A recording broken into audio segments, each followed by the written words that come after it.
بسم الله الرحمن الرحيم. عن أبي هريرة رضي الله تعالى عنه قال: قيل لرسول الله صلى الله عليه وسلم: أي النساء خير؟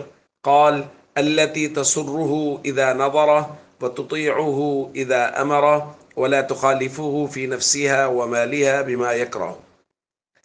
رواہ النسائی۔ حضرت ابو ہریرہ رضی اللہ تعالیٰ عنہ سے روایت ہے، فرماتے ہیں کہ رسول اللہ صلی اللہ علیہ وسلم سے پوچھا گیا کون سی عورت بہتر ہے؟ آپ صلی اللہ علیہ وسلم نے فرمایا وہ عورت کہ جب خامند اسے دیکھے تو وہ اسے خوش کر دے، اور جب خامند اسے کوئی حکم دے تو وہ اس کی اطاعت کرے۔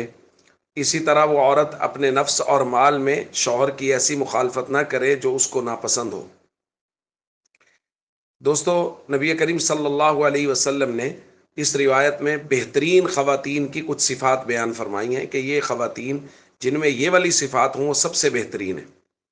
ان میں سے سب سے پہلی صفت یہ ہے کہ وہ عورت کہ جس کا شوہر اس کی طرف جب دیکھے تو یہ اپنی محبت کے ساتھ، اپنی مسکراہٹ کے ساتھ اس شوہر کو خوش کر دے، اور شوہر جب اس کو کوئی کام کہے تو وہ فوراً اس کام میں اس کی فرما برداری کرے۔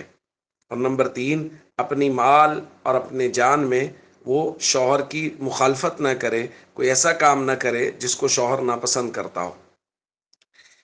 دوستو، نبی کریم صلی اللہ علیہ وسلم نے مرد کے لیے بھی ہدایات دی ہیں کہ وہ عورت کے ساتھ کس طرح محبت اور پیار کے ساتھ وقت گزارے۔ عورتوں کے لیے بھی ہدایات دی ہیں کہ وہ اپنے شوہروں کے ساتھ کس قدر محبت کے ساتھ وقت گزاریں۔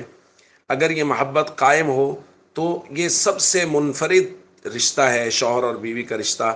آپ دیکھیں نبی کریم صلی اللہ علیہ وسلم غار حرا سے آئے تو سب سے پہلے اپنی زوجہ محترمہ سیدہ خدیجۃ الکبریٰ رضی اللہ تعالیٰ عنہ کے پاس آئے۔